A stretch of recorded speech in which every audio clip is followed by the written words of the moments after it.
नबीना माँ की दुआ। रवायत है कि एक नबीना औरत हस्पताल में अपने बेटे के बेड के करीब बैठी रो रही थी कि अचानक एक फरिश्ता नमूदार हुआ और उस औरत से पूछा, ए खतून, मैं अल्लाह की जानिब से आया हूँ।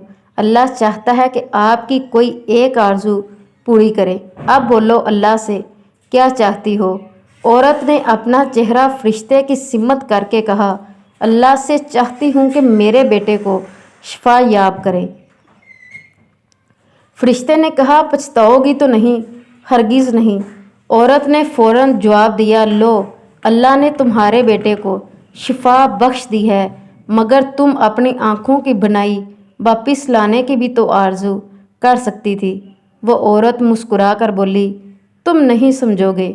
सालों गुजर गए और वो बच्चा बड़ा हुआ। वो एक पढ़ लिख कर एक कामयाब इंसान बन गया और इसकी माँ इसकी कामयाबियों का जश्न हर मौके पर मनाती रहती थी। इसने शादी कर ली और अपनी बीवी को बहुत चाहता था।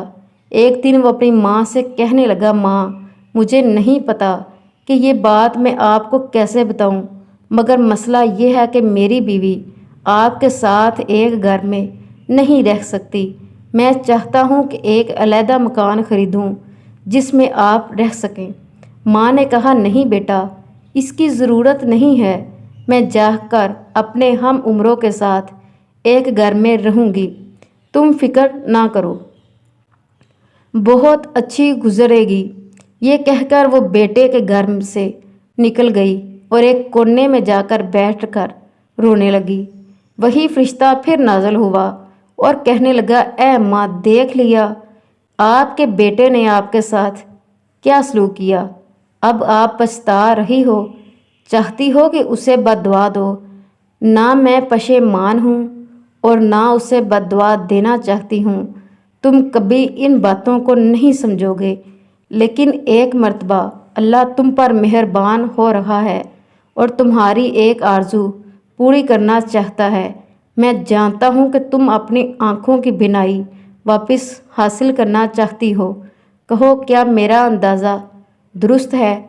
माँ ने फिर पूरे इत्मीनान से कहा, नहीं। फरिश्ते ने तो अज्जब से पूछा, फिर कौन सी आरजू पूरी करना चाहती हो? मैं चाहती हूँ कि मेरी बहू एक अच्छी बीवी और माँ बन जाए ताकि वो मेरे बेटे को खुश रख सके, क्योंकि अब मैं उसका ख्याल रखने के लिए उसके पास नहीं हूँ। सच है कि कोई भी रिश्ता माँ का मुकाबला करने के काबिल नहीं। प्लीज़ अपने माँ बाप का एहतराम करें। आज वो बूढ़े हैं तो कल को हमें भी होना है। Please like and subscribe this channel. Thanks for watching. जज़ाकिल्लाह।